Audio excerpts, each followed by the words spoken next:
అందరికీ hi. So ఈరోజు మంచి టిప్ తెలుసుకుందాం అనమాట.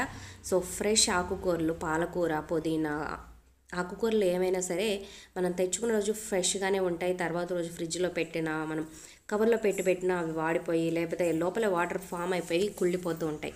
సో అలా కాకుండా ఫ్రెష్గా ఉండాలంటే ఏం చేయాలో తెలుసుకుందాం. సో కొంచెం ఓపిక చేసుకుంటే సరిపోతుందన్నమాట.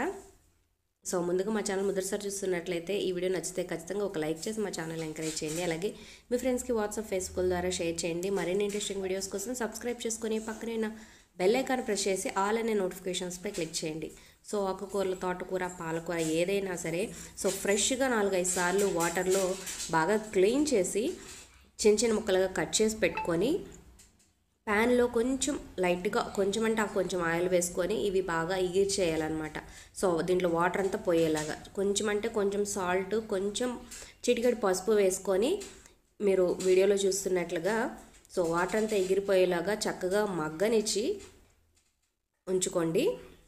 సో చాలామంది ఏం చేస్తారంటే ఆకుల్ని విడివిడిగా ఫ్రెష్గా ఉన్నప్పుడు విడివిడిగా చేసి వాటిని కడిగి ఆరపెట్టి తర్వాత స్టోర్ చేస్తారు. అలా అయినా కొన్ని రోజులు మాత్రమే ఉంటుంది. కానీ ఇలా చేస్తే మాత్రం చాలా వారాల తరబడి ఉంటుంది. మీకు ఫ్రిడ్జ్లో పెట్టుకుంటే ఇక ఎన్ని రోజులైనా ఉంటుంది. ఇన్స్టాంట్గా యూజ్ చేసుకోవచ్చు అనమాట.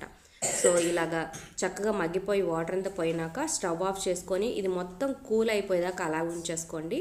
మొత్తం కూల్ అయిన తర్వాత చక్కగా ఒక ప్లాస్టిక్ దాంట్లో కానీ లేకపోతే గాజు సీసాలో కానీ మీరు పెట్టుకొని మూత పెట్టుకొని ఫ్రిడ్జ్లో పెట్టుకుంటే ఎన్ని రోజులైనా ఉంటుంది. మీరు పాలకూర చేసుకోవాలనుకుంటే పోపు వేసేసి ఉల్లిపాయ వేసి ఇన్స్టెంట్గా దీన్ని వేసేసుకోవచ్చు. అలాగే పాలకూర పప్పులో కూడా వాడుకోవచ్చు. ఇలాగా ఏ ఆకుకూరలైనా మీరు స్టోర్ చేసుకోవచ్చు అనమాట. ఖచ్చితంగా ట్రై చేయండి. ఎలా వచ్చిందో కూడా కింద కమెంట్స్ రూపంలో తెలియజేయండి. అలాగే